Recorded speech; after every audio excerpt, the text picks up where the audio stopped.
In the last 2.5 years, I've made over 500 emails. And in that time, I've learned a lot about what actually gets people to buy. My name is Mace Murray, founder of EXM Global Strategies, and we build retention systems for 6-7-figure e-com brands. We've generated over hundreds of thousands of dollars for our clients. And the reason we've been able to do that is because of what I'm going to reveal in this video to you for free. I'll walk you through the 3 pillars of every email that generates money. I'll break down how to master each pillar and dissect emails on the spot so you can see exactly what works and why. Then I'm going to give you an actionable resource that you can implement today so you can make banger emails that don't just look good, but actually perform. So without wasting any more time, let's dive in. Now, the first pillar is copy. This is literally the words that you use, right? This is your headline, buttons, CTA, your social proof, whatever it might be. If it's words on your email, that's your copy. Now, the thing is most people think they need a copywriter to do the copy for their email. Most people think that they need to be a writer. They need to have a degree. That's false. The truth is, in 2026, most people aren't reading your whole email.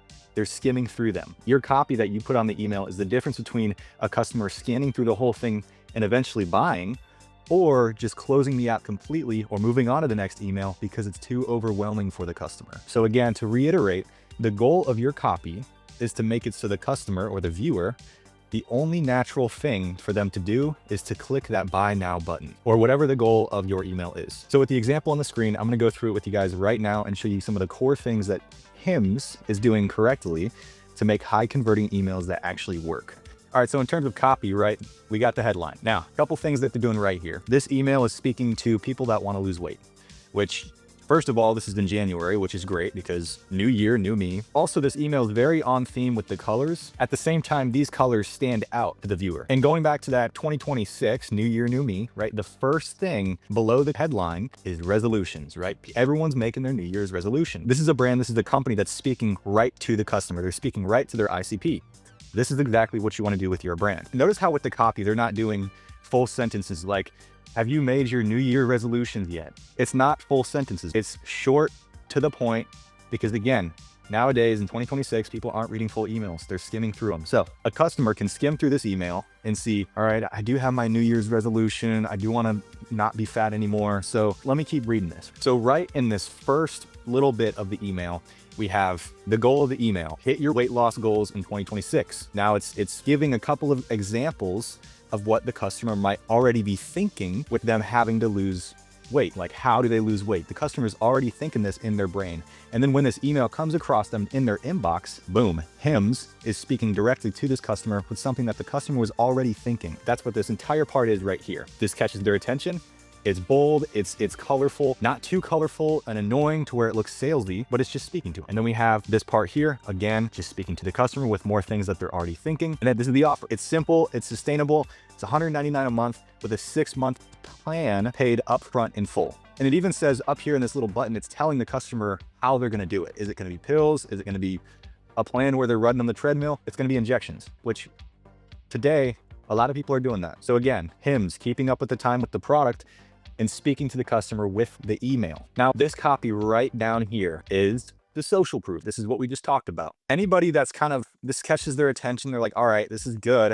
This sounds great. Is it really worth it? Is it something that I can actually pull the trigger on? Well, they start scrolling down. They have a good image here with a calendar. Obviously, kind of goes along with the point that they're making up here. Down here, this is something that's going to catch your eyes. Anybody who's trying to lose weight, if they see that average weight loss is just south of 12 pounds in the first month, in the first 30 days, they're gonna lose almost 12 pounds.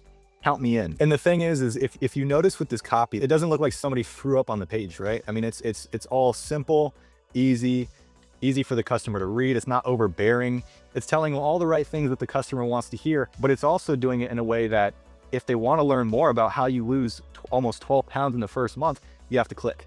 You have to get started. You have to learn more. So in terms of copy, this email is killing it. They're doing everything right. The second pillar is the structure of the email or the organization of the email. Unfortunately, this is rarely talked about, even though it's arguably the most important part of the entire system. Think of your email as the roadmap for the customer, and the destination is the checkout page. If the roadmap is too confusing, too cluttered, or doesn't really give information at all, then they're not going to reach the destination, which is the checkout. Because attention in 2026 is harder to get than ever, your structure has to do the heavy lifting of guiding your customers' eyes of where you want their eyes to go. The goal here is to remove all possible friction from your email. We want to take them from the initial hook at the top of the email and take them down a funnel all the way down to the buy now or the checkout or whatever your CTA is. And again, we want to guide them in a way with the funnel that makes it seem like that CTA is the only obvious next step for that customer or the viewer. So on the screen, we have another example. This one is Oura Ring, which they're blowing up. And I'm going to walk you through exactly how they're building a visual roadmap for their customers to lead them to where Oura Ring wants them to be, which is the checkout. All right, so obviously this email was sent on December 1st. This is for, as their subject line says, Cyber Monday, but they did a heck of a job on this email, so we're gonna give them credit where it's due. Now, right off rip, FOMO, they're creating urgency. There's only 14 hours for you to get this deal. Only 14 hours till this sale is over. And then following up on that FOMO, they also have it in bold. Their headline is the up to 30% off, which is a pretty good discount. That ends tonight. This is your very last chance to save big. Now, the reason why FOMO is always good is because FOMO stands for fear of missing out. And especially for a big company like Oura Ring, a lot of people want their hands on this stuff. So Oura Ring, by them having this FOMO in the beginning of their email, this might already be enough in itself for the customer to click on that shop now button. A lot of times, anytime a customer sees a big discount, a big deal, or something that kind of blows them away, or something that creates that FOMO, which is what Oura is doing here. If they see that FOMO and they see that this sale isn't going to last forever, then that automatically, again, will get them to click on that email 9 times out of 10. Now, in the event that they don't click on this email based on the FOMO, let's see what else they got in this email. Last chance to save big. They got the shop now. Very cool image here. And boom. I know we already went over copy, but this is a great job doing copy. Most personal ring yet. Again, making it feel personal to the customer for the lowest price ever. Going through a couple of the key features that this has.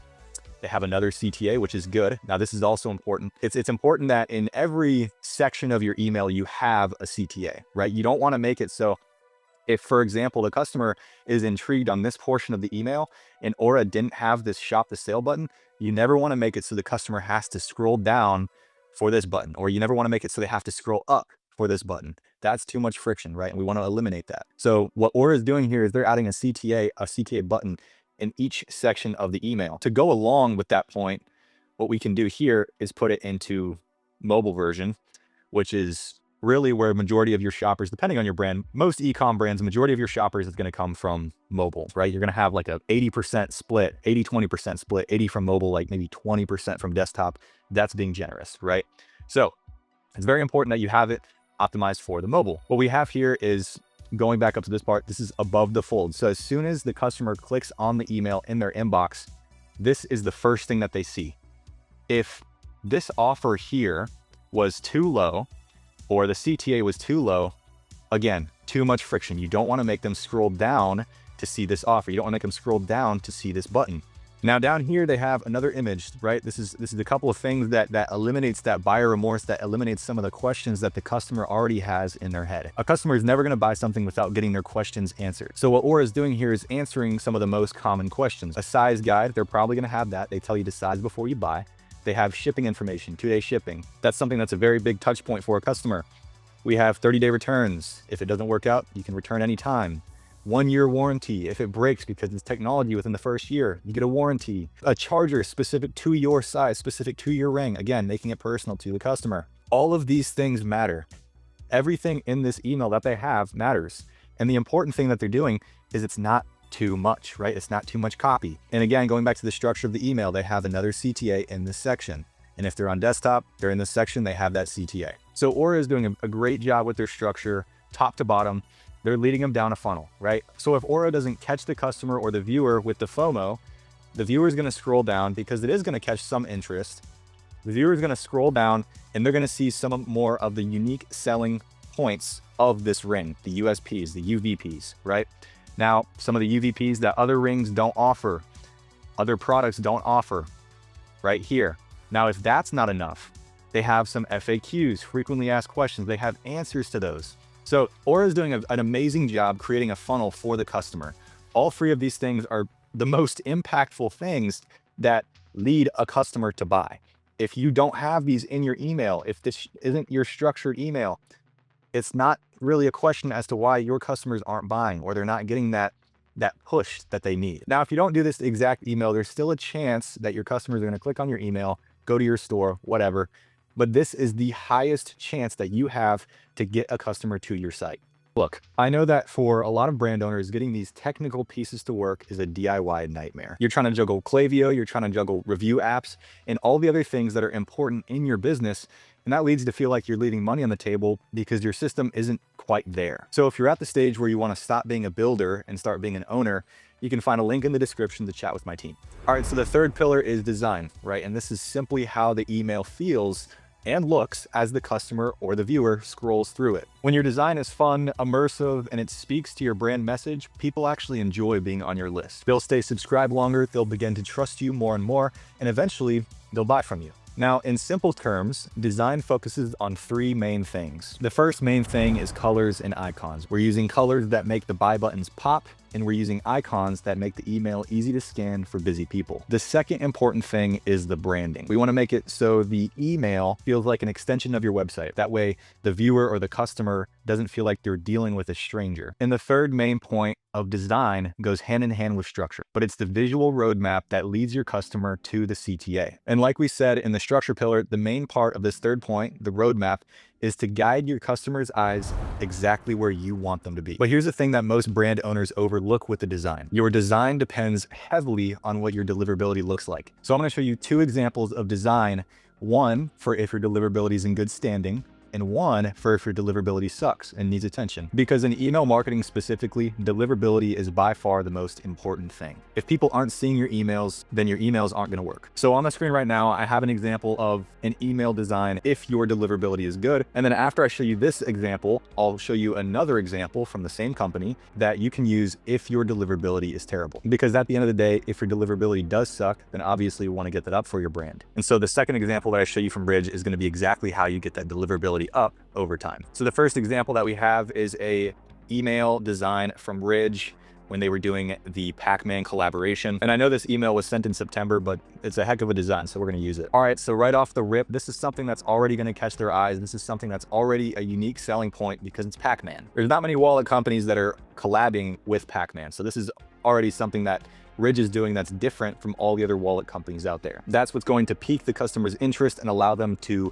travel down this funnel that Ridge is creating. This is the top of the funnel of your email, the beginning of the roadmap. So we have this great image here that shows them all the aspects of the wallet. And so if the customer doesn't click on the email based on this image right here, they're going to scroll down, they're going to want to learn more. So what does Ridge do? They show that it's a new and limited edition. Again, FOMO, limited, not going to be around for very long. So with this limited offer that Ridge and Pac-Man are running, we see that the design is on theme, right? We got the new and limited edition for the FOMO, Ready Player, which is obviously Pac-Man themed. We have a couple of sentences that are in bullet form, right? This is scannable, this is skimmable, which is good. Pac-Man X Ridge is here.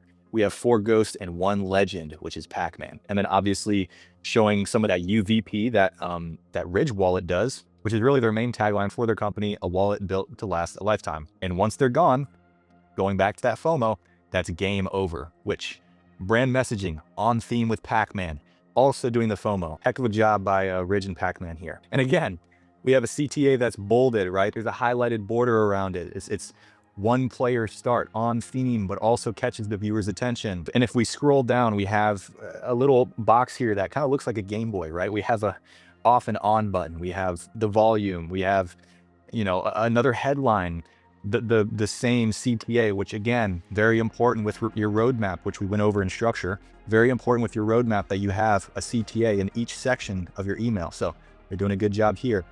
The CTA stands out. It's on theme with the other one. Same color, same idea. And then if you scroll down even more, even if these parts up here, even if these sections here don't get you to click, they have an offer here, right?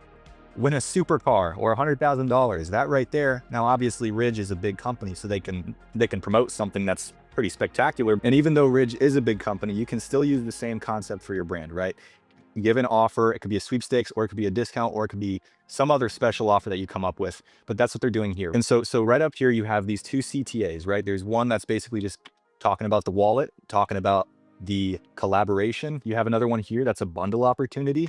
You can bundle with, it looks like a keychain, and then your wallet. And then another one that's an offer with mystery sweepstakes. So it's 3 different offers for the customer, 3 different opportunities to catch the customer's eyes. And if you know Ridge, they're probably doing a pretty dang good job doing that. So that's an example of a design if your deliverability is in good standing. Now, two things to cover here. One, how do we know if our deliverability is bad? I'll get to that in a second. And two, what do we do if our deliverability is bad? So I'm gonna go to the exact same company, Ridge. And right here is the second example of design if your deliverability is suffering. If you are struggling with deliverability, and I'll show you in 1 second exactly how to check if your deliverability is bad. This works. These kind of emails still work. Now, it might not be a good way to get a click out of a customer, to get a customer to your site, but this is a great way to keep your deliverability up, or if your deliverability is in bad standing, to get it up. Now, the reason why is because with Gmail, Yahoo, iCloud, a lot of times if they know that there's too much content in an email, they'll automatically put it in the promotions tab, or worse, spam. So if you are suffering from deliverability, just type up an email like this. Make it seem like it's coming from you, the brand owner. And this is sufficient, right? Again, it's not going to be something that's getting a click from the customer, but it will get an open, which if you're suffering from deliverability that's exactly what you want. Now, going back to how to check if your deliverability is bad. I'm going to put an image or a video overlay on the screen right now, going through a tool that you guys can get for free if you go down in the description below. It's called the Retention Engine Revenue Forecast Tool. Basically, you input some of your numbers. It's going to tell you exactly how much money you're missing out on by not having a good retention system. And it's also going to tell you how much money you're losing by not having good deliverability. So if you guys want to figure out your deliverability, go get that free tool below. Now, I know that's a lot of information to take in. So what I did is I actually made you guys another free tool that you guys can go grab in the description. I'll show it right now. So in here, I'm not going to go through each and every point. I added a couple other things that I didn't mention in the video because they aren't as important as the things I mentioned in the video, but they still are important. So I broke it up into pillars for you guys. Pillar 1 is the copy, the words that sell. Pillar 2, structure, the roadmap. And pillar 3, the design, look, and feel. I also threw in, like I said, some of the bonus checks. These aren't checkable because, again, they aren't as important, but they can make a difference, right? So if you guys want this free tool that you can use every single time you guys send out an email, go grab it in the description below. It's free. At the end of the day, your email list is either a liability that's costing you hundreds or thousands of dollars in software fees, or it's a retention engine that's contributing at least 25 to 35% of all of your brand's revenue. And again, I know that managing this along with all the other things in your business can be stressful. So if you guys are ready to stop building this retention engine all by yourself, there's a link in the description to talk to my team. We'll audit your current setup, show you exactly how much money you're leaving on the table, and then we'll do the rest to fix it for you. If you guys aren't ready for that, no worries, but go back and watch my video on the Lifecycle Revenue Blueprint. It's going to show you the full strategy and give you a full breakdown on all of the email flows that you need for your brand, because email flows should be accounting for at least 70% of your total email revenue. And if you guys want more free value or more free tips on how to build a successful retention engine, hit the subscribe button. I'll be posting a lot more videos. I hope you guys got some free value. Hope you guys have a great rest of your day. Take care.